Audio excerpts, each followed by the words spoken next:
God chooses Joshua. After the Israelites were freed from Egypt, they wandered for 40 years in the desert. As they did this, a new generation grew up to enter the promised land. Aaron and his sister Miriam died and were buried.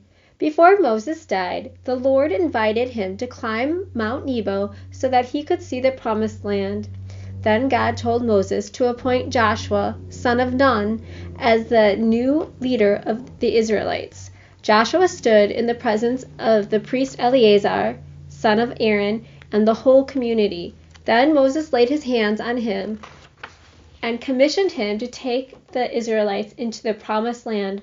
Joshua was now leader of the Israelites. Joshua, Israel's new leader. God told Joshua that he would stay with him wherever he went. He told Joshua to be strong and courageous, and to obey all of the laws that Moses gave him, so that Joshua and all of God's people would be successful in the land of Canaan, the promised land. God said that they should study the law every day and do everything that is written on it. And again, he told Joshua to be strong and brave. So Joshua told the people what God said and asked them to get ready to move. He told them what to pack and when they would go.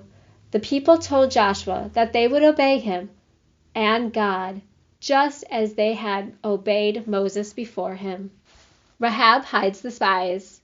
Then Joshua sent 2 of his men into the land and told them to secretly find out about the city of Jericho. The men went out and spied on the city. They had to be very careful because the king of Jericho didn't want them to come. He did not want the Israelites to live there. The 2 spies went to the house of a woman named Rahab, and she was very kind to them. When she heard that the king wanted to arrest the men, she hid them on the roof of her house so they could escape. Rahab trusted God, and she knew that the spies were from the people of God. She asked them to save her family from the battle that was about to happen. The 2 spies gave Rahab their promise that she and all of her family would be safe from the coming battle in Jericho. The spies told her to tie a scarlet cord in her window as a signal for the soldiers so they would know who to save. Scarlet is a very bright red, so they would be able to see it easily. Then the 2 men went back to Joshua and told him that the people of Jericho were afraid of the Israelites and that God would help them win. Israel crosses the Jordan. The priests carrying the Ark of the Covenant led the whole group down the Jordan River. When the priests stepped into the water, it stopped flowing and piled up on one side, leaving a dry path so the people could cross the Jordan on dry land to enter the promised land. 12 men each took large stones out of the river so Joshua could set them up in a pile as a memorial. In the future, when children would ask their fathers, "What do these stones mean?" they could tell them, "Israel passed over the Jordan on dry ground. God dried up the waters to let them pass, just as he had caused the Red Sea to part so the Israelites could escape from the Egyptians." The fall of Jericho.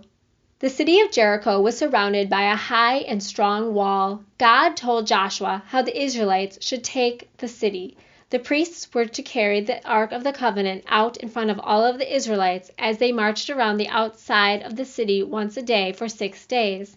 Then, on the 7th day, they marched around the city 7 times.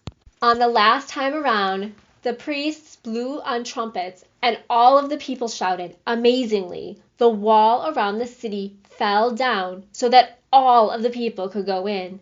The spies saw the scarlet cord that Rahab had hung out of her window and saved her and her family from the walls that were crashing down. Rahab and all of her family were kept safe because she had helped the spies and all of the Israelites. Rahab eventually married an Israelite named Salmon from the tribe of Judah, and she became the great-great-grandmother of David and an ancestor of Jesus. Covenant renewal. Joshua and the Israelites came into the promised land to inherit what God had promised them. 12 tribes settled into their own territories, which were named after the sons of Jacob: Naphtali, Issachar, Benjamin, Simeon, Asher, Zebulun, Gad, Dan, Reuben, and Judah. and for the two sons of Jacob's son Joseph, Ephraim and Manasseh. One tribe, Levi, did not receive its own territory because they, the Levites, were designated for priestly duties. Instead, they were given 48 cities to live in from among each of the 12 territories. There was peace in the land of Israel for many years after the settlement of the territories. When Joshua was an old man, he became tired and sick. He called a meeting with all of the leaders and the judges of Israel, and he told them to keep all of the laws in the book of Moses, to obey God, and to be very brave. He reminded them of all the good things God has done for them and all of the promises God had kept for them. He warned the people not to worship other gods, but to keep the faith in the one true God and to be faithful to him, just as he was faithful to them.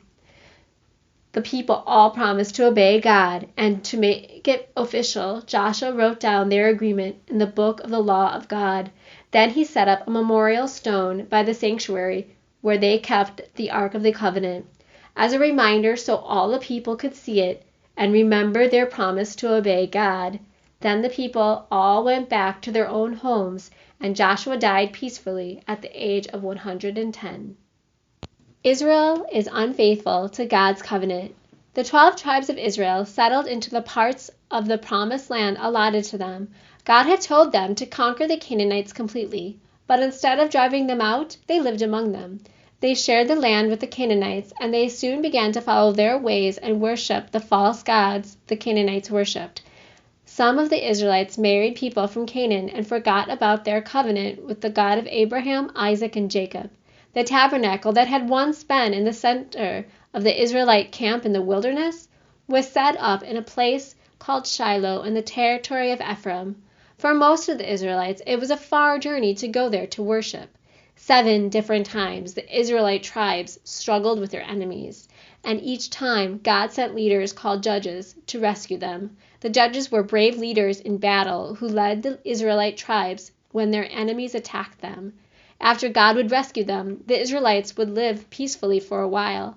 However, the Israelite tribes would once again forget about their covenant with God and return to worshiping the idols of the Canaanites.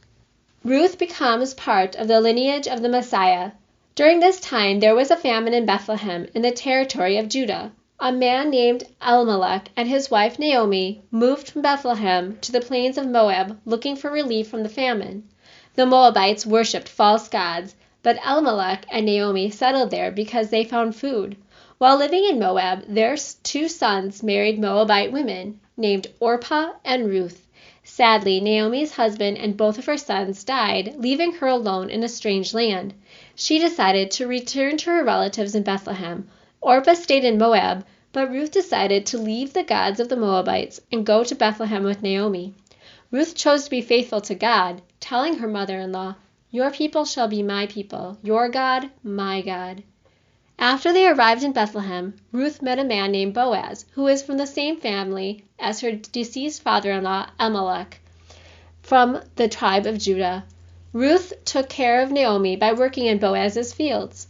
When Boaz learned Ruth's story, he asked her to marry him. Ruth and Boaz married, and they had a son named Obed, who grew up and had a son named Jesse. Jesse was the father of David and is an important person in the family line of Jesus, the Messiah. During the time of the judges, the Israelites did what was right in their own eyes. They had a hard time following God's laws in their new land because of the influences of the Canaanites and because they did not have a strong leader as Moses or Joshua. God wanted to be their leader, but the Israelites found it difficult not to be influenced by the culture around them. And now is time for your family to discuss. God chooses